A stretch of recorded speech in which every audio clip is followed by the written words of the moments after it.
Commander Jake Morrison floated near the main control panel of Unity-1, the largest space station humans had ever built. The station hung in orbit around Earth, like a metal city among the stars. Jake had been watching the deep space monitors. For 3 hours straight, nothing ever happened out here. Until today.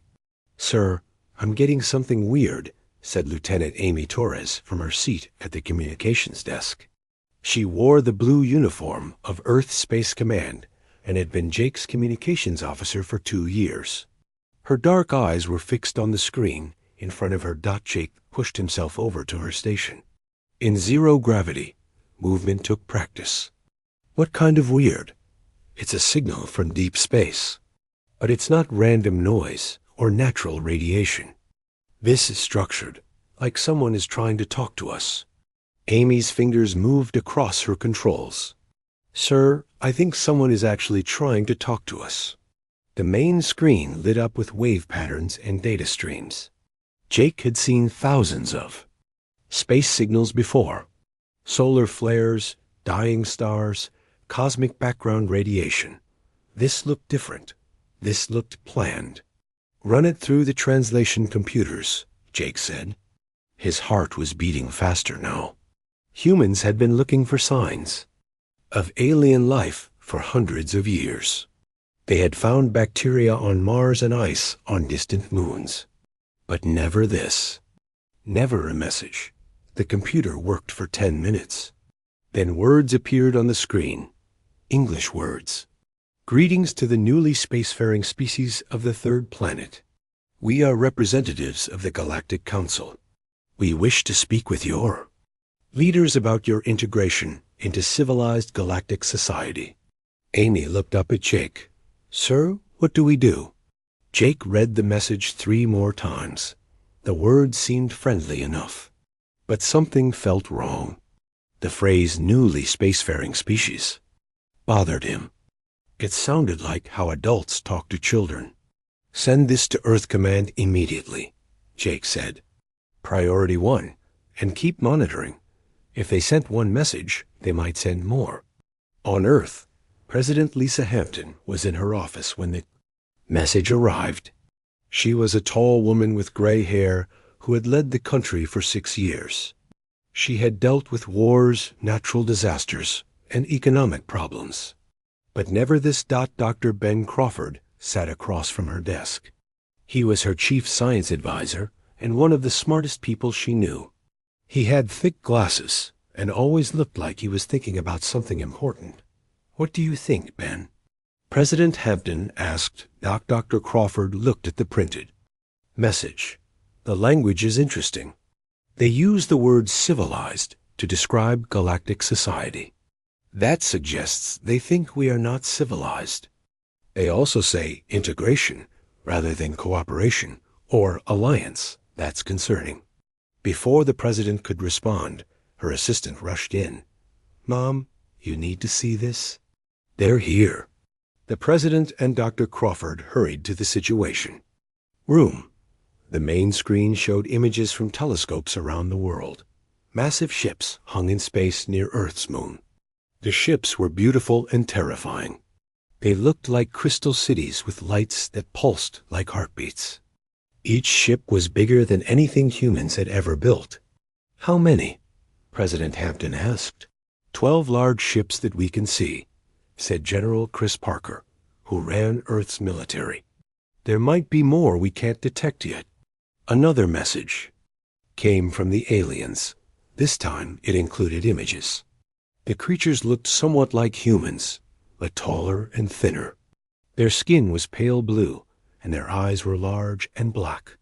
They wore robes that seemed to be made of light itself. The message said, "We are the delegation from the Galactic Council. I am Ambassador Zethkri of the Veltar Hegemony. We represent a coalition of 847 species across this galaxy. We have come to welcome humanity to the greater galactic community." The image of Ambassador Zethkri continued speaking. "We offer you technology beyond your current understanding. We offer trade agreements that will bring prosperity to your world. We offer protection from the dangers that exist among the stars. All we ask in return is that you accept our guidance and follow the laws that govern civilized space." President Hampton watched the message twice. The alien's voice was smooth and pleasant, but something in its large black eyes reminded her of a shark. Back on Unity 1, Jake was watching the alien ships through the station's telescopes. He had been a soldier before becoming a space commander. He had fought in 3 different wars. On Earth, he knew how to read an enemy. "Amy, are you picking up any other signals from those ships?" he asked. "Yes, sir. Lots of them. Short bursts between the ships. Encrypted, I think." Jake nodded. "That's not diplomatic chatter. That's military coordination." He studied the alien ships more carefully. They were positioned in a perfect formation around Earth, not the random pattern of peaceful visitors. This was a tactical arrangement. These ships could hit every major city on Earth if they wanted to. Lieutenant Amy Torres worked at her station, trying to decode more of the alien signals. "Sir, I'm picking up scanning beams. They're mapping our cities, our military bases, our population centers." Jake felt a cold feeling in his stomach. This was not first contact with friendly neighbors. This was an invasion fleet studying its target. "Get me a direct line to Earth Command," Jake said. "We need to warn them." But even as he spoke, he wondered if it was already too late. The aliens had better technology and bigger ships. They probably had weapons humans couldn't imagine. But Jake had learned something important during his years as a soldier. Sometimes, the most dangerous enemy was the one who underestimated you. The aliens thought they were dealing with a primitive species. They were about to learn how wrong they were. 3 days after the first contact, Dr. Ben Crawford stood in the main conference room of the United Nations building. Across from him sat 3 alien representatives. Ambassador Zethkri was in the center, flanked by 2 other aliens who called themselves cultural assessment specialists. Dr. Kate Sullivan sat next to Crawford. She was Earth's leading expert on animal behavior and communication. Her job was to study how different species interacted. Now she was studying aliens instead of dolphins and apes. "We are most interested in learning about human culture," said Zethkri. The alien's voice came through a translation device that made it sound almost human. "Please tell us about your social structures." Dr. Crawford had prepared for this. Humans organize themselves into nations, cities, and smaller communities. We have different governments and different ways of making decisions. "Interesting," said one of the cultural specialists. "And how many humans live in your largest population centers?" Kate noticed how quickly the alien moved from general culture to specific numbers. That seemed odd for a cultural exchange. "Our largest cities have between 10 and 20 million people," Dr. Crawford answered. "Fascinating. And where are these cities located exactly?" asked the other specialist. Kate and Crawford exchanged glances. The questions were becoming very specific very quickly. Meanwhile, Captain Ryan Burke was piloting his ship Frontier through the outer edges of Earth's solar system. His job was deep space reconnaissance. He watched for asteroids, monitored solar activity, and checked for anything unusual. Today, everything was unusual. "Captain, I'm reading energy signatures from the asteroid belt," said his scatter operator, Petty Officer Lisa Chun. "Multiple contacts, big ones." Ryan studied the readings on his screen. "How many?" "At least 30 ships, sir. Maybe more. They're hiding behind the larger asteroids." Ryan felt his chest tighten. The aliens had told Earth they brought 12 ships.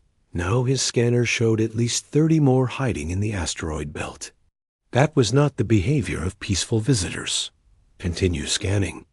Map every ship you can find. But stay quiet about it. Use passive sensors only. Back on Unity 1, Lieutenant Amy Torres was having her own discoveries. The alien ships were broadcasting constantly to each other. Short, encrypted bursts of data. She had been working for 2 days to decode even small pieces of the messages. "Commander Morrison, you need to see this," Amy called out. Jake pushed himself over to her station. "What do you have?" "I managed to decode about 10% of their transmissions." "Look at this." Amy showed him her screen. "These are not diplomatic messages. These are tactical reports." Jake read the translated fragments. Words like defensive positions, population density, and resource extraction points appeared multiple times. "They're doing reconnaissance," Jake said. "Military reconnaissance." "There's more, sir. I'm picking up references to something called Pacification Protocol 7. I can't decode what that means, but it doesn't sound friendly." Jake stared at the data. Every instinct he had developed as a soldier was screaming warnings. These aliens were not here to make friends. On Earth, the cultural exchange continued. Dr. Sullivan was asking her own questions now. "Tell us about your species, Ambassador. How do you resolve conflicts between different groups?" Zethkri seemed surprised by the question. "Conflicts? The Galactic Council maintains order. When disagreements arise, we provide guidance. All civilized species accept this guidance." "And if they don't accept it?" Kate asked. "That rarely happens. Most species understand the benefits of cooperation once we explain them properly." Dr. Crawford noticed that Zethkri didn't actually answer the question. "What happens to species that refuse to cooperate?" "Such situations are handled according to galactic law. The details are complex. Perhaps we should return to discussing human culture." The alien smoothly changed the subject, but Kate had gotten her answer. The way Zethkri avoided the question told her everything she needed to know. "We are particularly interested in your military capabilities," said one of the cultural specialists. "For protection purposes, of course. What weapons do humans possess?" "We have various defensive systems," Dr. Crawford said carefully. "Why do you need to know about our weapons?" "The galaxy can be dangerous. We must assess what protection you might need from hostile species." Kate watched the aliens carefully. Their body language was wrong for the words they were speaking. When humans talked about protection, they leaned forward and spoke with concern. These aliens spoke about danger with the same tone they used for everything else. Cold and calculating, the meeting continued for another hour. The aliens asked detailed questions about Earth's population, resource locations, military bases, and industrial centers. They claimed it was all for integration planning. When the meeting ended, Dr. Crawford and Dr. Sullivan walked to a secure room where they could speak freely. "Ben, something is very wrong here," Kate said. "I've studied predator behavior my whole career. These aliens are showing all the signs of predators studying their prey." "I agree. Did you notice how they avoided answering our questions about what happens to non-cooperative species? And the way they keep asking about our cities and military capabilities? That's not cultural exchange. That's intelligence gathering." Dr. Crawford picked up a secure phone. "I'm calling the president. She needs to know what we're really dealing with." As he dialed, neither of them knew that Captain Burke was discovering even more alien ships hidden throughout the solar system, or that Amy Torres had just decoded a partial message that mentioned target assessment completion and final phase authorization.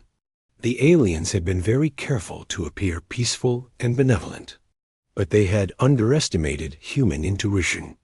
After millions of years of evolution, humans had developed excellent instincts for detecting predators, and every human involved in the first contact was beginning to realize that they were not meeting galactic neighbors. They were being hunted. President Lisa Hampton sat at the head of the emergency meeting table. The room was deep underground, protected from any kind of attack, Around the table sat her most trusted advisors: General Chris Parker, Admiral Grace Foster, Dr. Ben Crawford, Dr. Kate Sullivan, and via video link, Commander Jake Morrison from Unity 1. "Let me make sure I understand this correctly," President Hampton said. "The aliens have at least 40 ships, not 12. They're asking detailed questions about our military and population centers. And they're sending encrypted military communications to each other." "That's correct, Madam President," said Admiral Foster. "Captain Burke has identified 43 alien vessels hiding throughout our solar system. This is not a diplomatic mission. This is an invasion fleet." Dr. Crawford opened his folder. "The cultural exchanges have been intelligence gathering operations. They want to know everything about our defenses, our cities, and our capabilities." "What about their intentions?" asked the President. "Do we know what they plan to do?" Dr. Kate Sullivan leaned forward. "Based on their behavior patterns and the way they avoided answering our questions, I believe they're planning to either conquer us or eliminate us entirely." The room was quiet for a moment. Everyone understood what this meant. Humanity was facing its first contact with alien life, and those aliens wanted to destroy them. "What are our options?" President Hampton asked. General Parker spoke first. "We could try to fight them, but their technology is far superior to ours. Our best weapons might not even damage their ships." "We could try to negotiate," suggested Admiral Foster. "But if they're planning an invasion, they probably won't listen to anything we have to say." "We could try to hide," said Dr. Crawford. "Move our population to underground bunkers and hope they give up and leave." President Hampton looked at the video screen where Commander Morrison was listening from space. "Jake, you've been quiet. What do you think?" Jake had been thinking about this problem for 3 days. As a soldier, he knew that when facing a superior enemy, you had to find an advantage they didn't expect. "Madam President, I think we're approaching this wrong," Jake said. "The aliens think they know what kind of species we are. They think we're weak and primitive.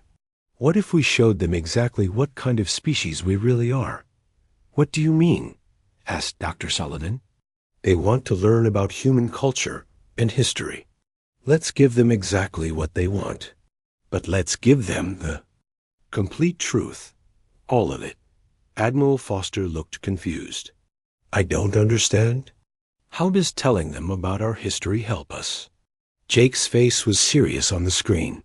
"Because our history is terrifying. Think about it.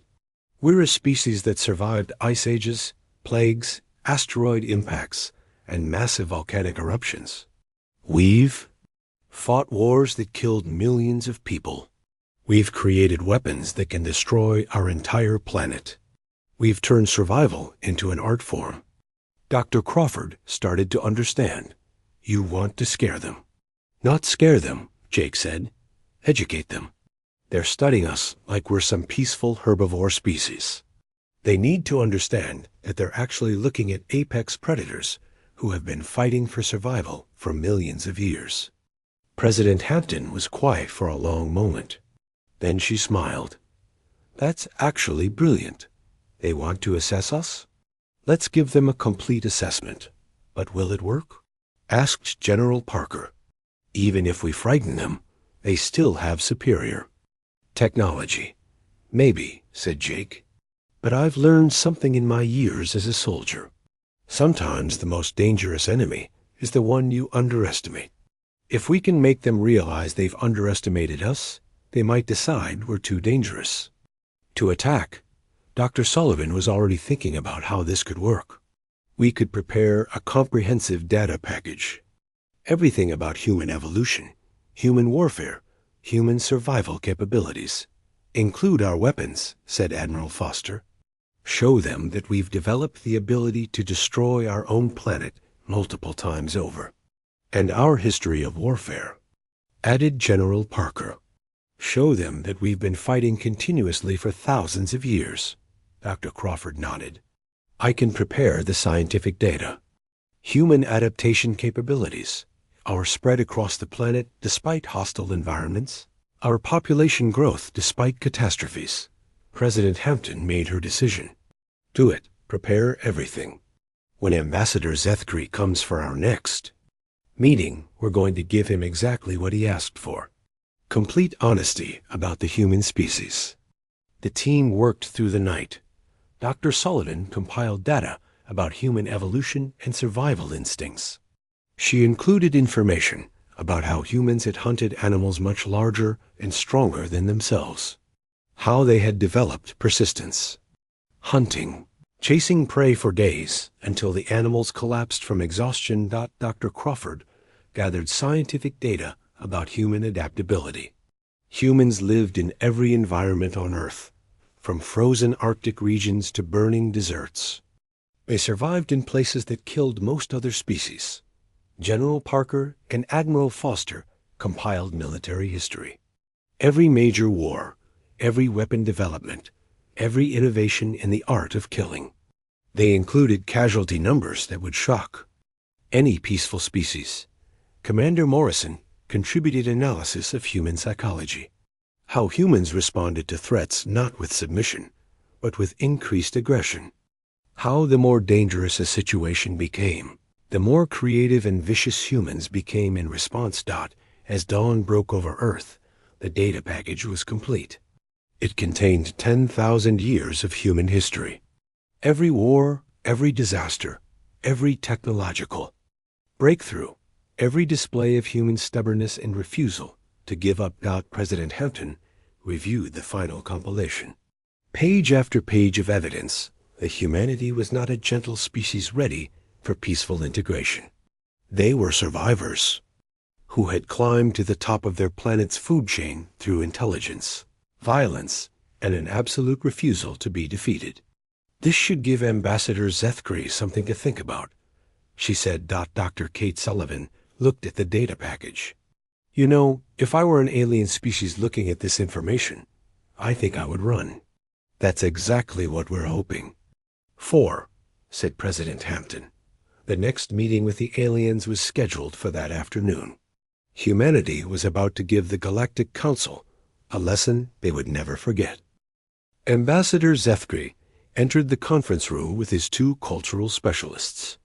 The aliens moved with the same smooth confidence they had shown for the past week. They expected another session of gathering intelligence about human weaknesses. President Lisa Hampton sat at the head of the table. Dr. Ben Crawford, Dr. Kate Sullivan, General Chris Parker, and Admiral Grace Foster were present in person.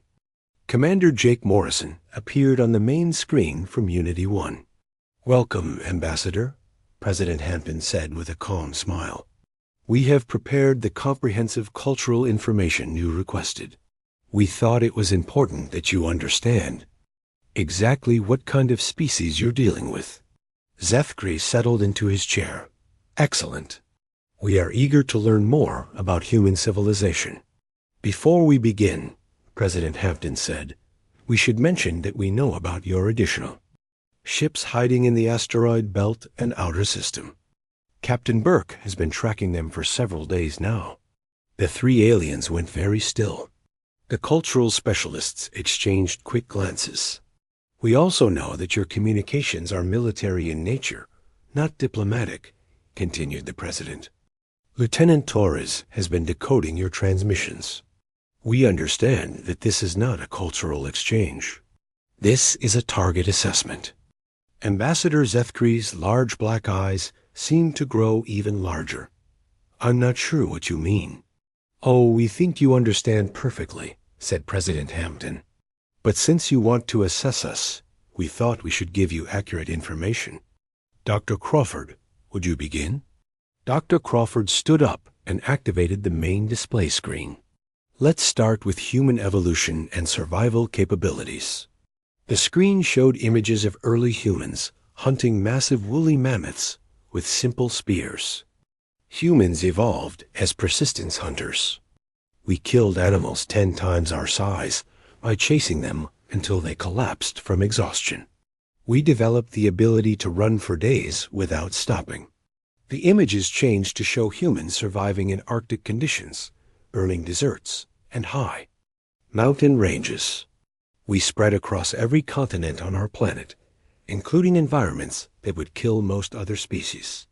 We survived ice ages, massive volcanic eruptions, asteroid impacts, and global climate changes. Zeftree was watching the screen carefully, but his expression was still confident. Dr. Crawford continued. We survived 9 major extinction events that destroyed most other life on our planet. Each time, we adapted and became stronger. The screen now showed graphs of human population growth. Our population has grown to over 8 billion individuals despite countless disasters, wars, and catastrophes. We don't just survive threats. We thrive because of them. General Parker took over the presentation. Now let's discuss human warfare. Capabilities. The screen filled with images of ancient battles, medieval wars, and modern conflicts. Humans have been fighting continuously for over 10,000 years. We have perfected the art of organized violence. Numbers appeared on the screen. Casualty counts from human wars. The cultural specialists looked uncomfortable as the numbers grew larger and larger. The Second World War killed 75 million humans in 6 years. General Parker said, "That was just one conflict among hundreds." The screen showed images of human weapons throughout history. Swords, cannons, machine guns, tanks, fighter aircraft. We developed increasingly sophisticated methods of destroying our enemies.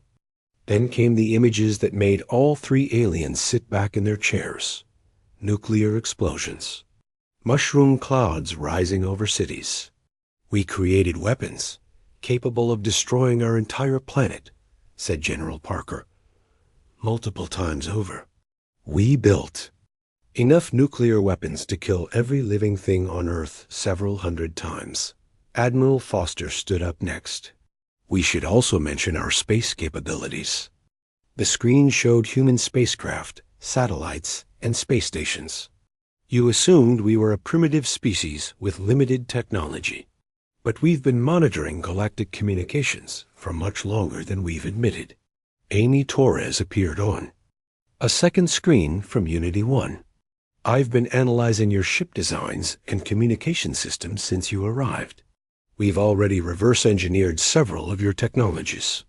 She displayed schematics on her screen. Your faster-than-light communication system, your energy shield technology, your artificial gravity generators. We figured them out in 3 days. The aliens were no longer looking confident. The cultural specialists were making quiet sounds that might have been their equivalent of nervous whimpering. Dr. Kate Sullivan took her turn.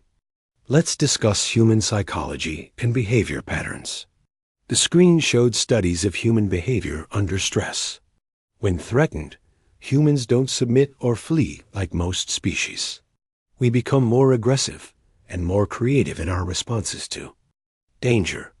She showed examples of humans surviving impossible situations through pure stubbornness. Explorers walking hundreds of miles through deadly environments.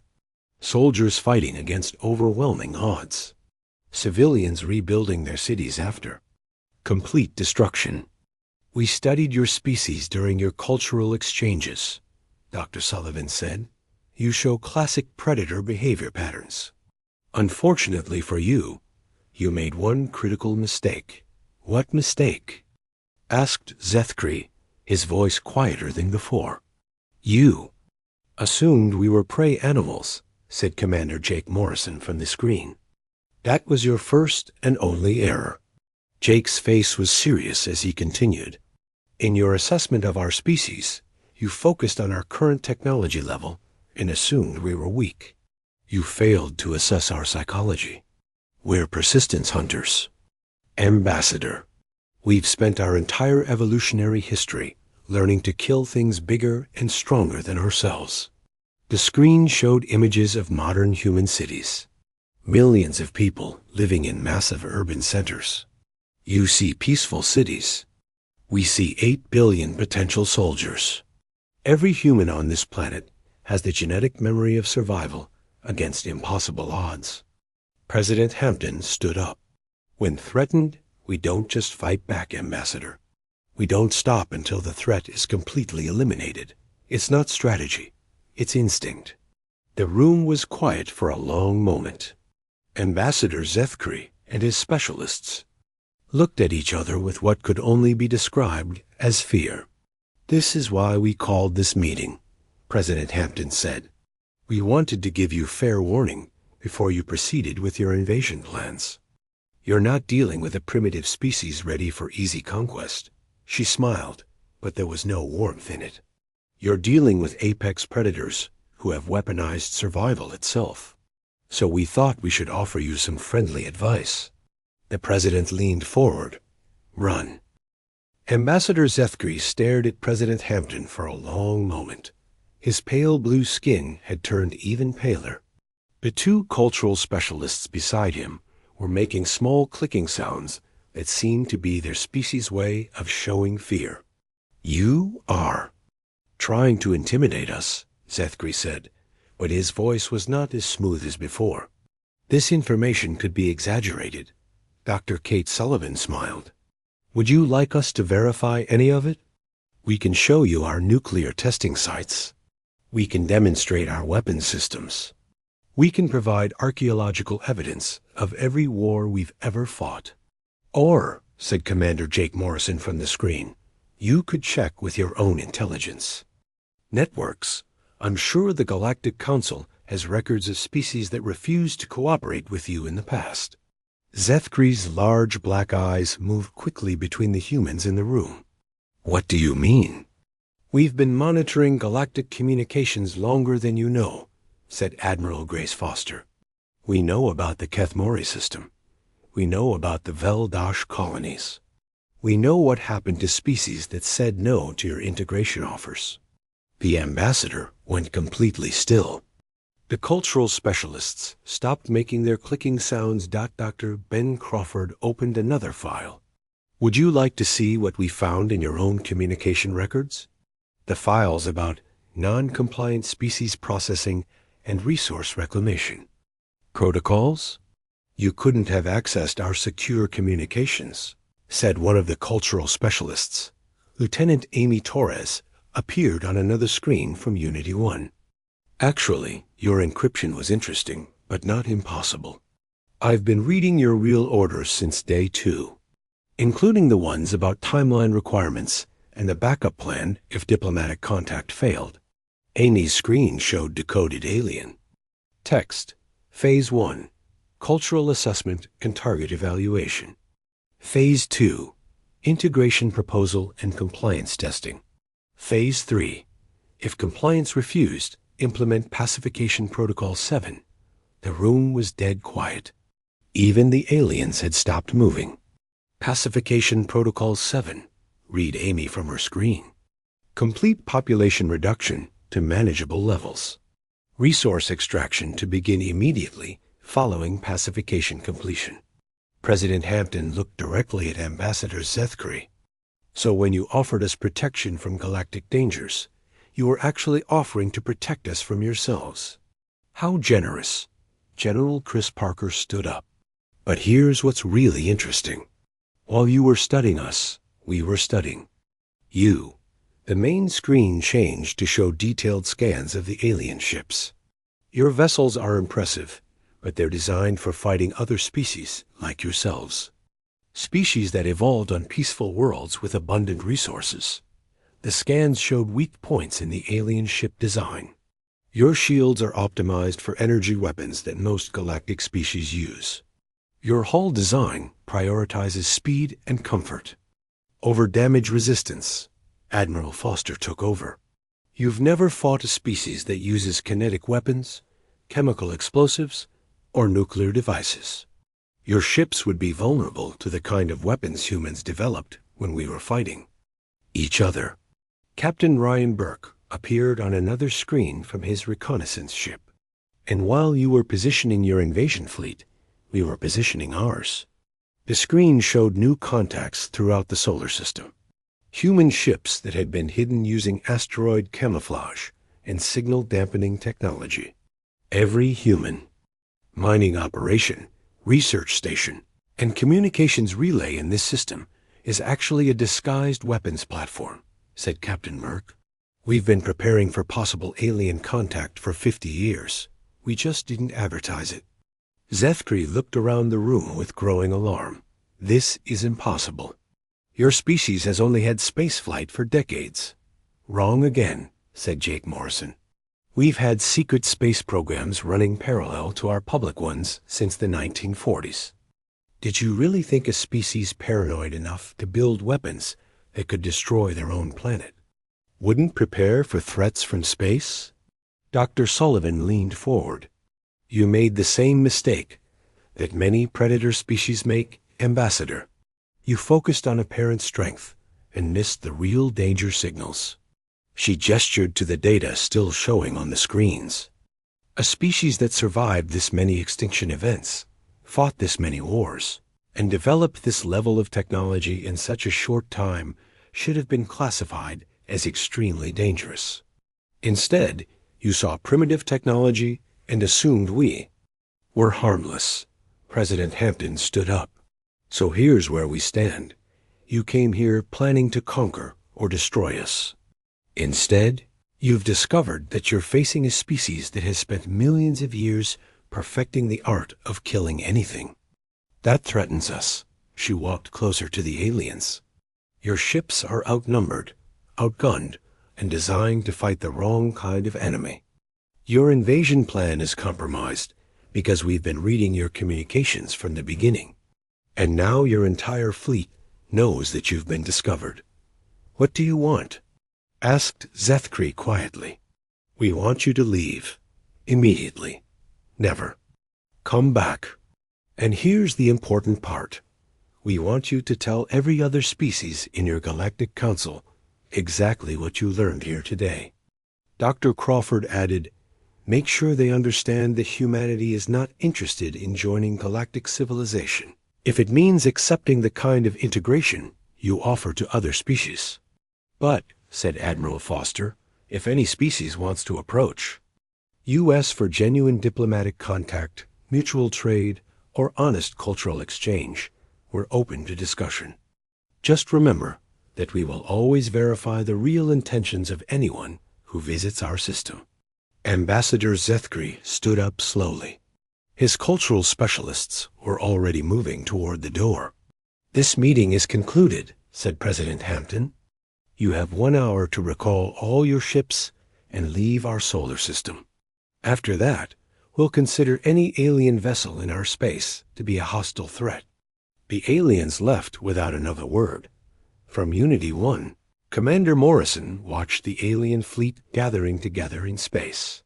Within 30 minutes, every alien ship had activated their faster-than-light drives and disappeared. Think they'll be back? Asked Amy Torres. Jake smiled. I doubt it, but if they are, at least now we know they're coming. On Earth, President Hampton stood at her office window looking up at the stars. Dr. Crawford joined her. Do you think we did the right thing? He asked. We gave them honest information and a clear choice, she said. That's more than they were planning to give us. She turned away from the window. Besides, now the galaxy knows that Earth is protected not by advanced technology or superior numbers, but by something much more dangerous. What's that? President Hampton smiled. The galaxy now knows that Earth is protected by humans.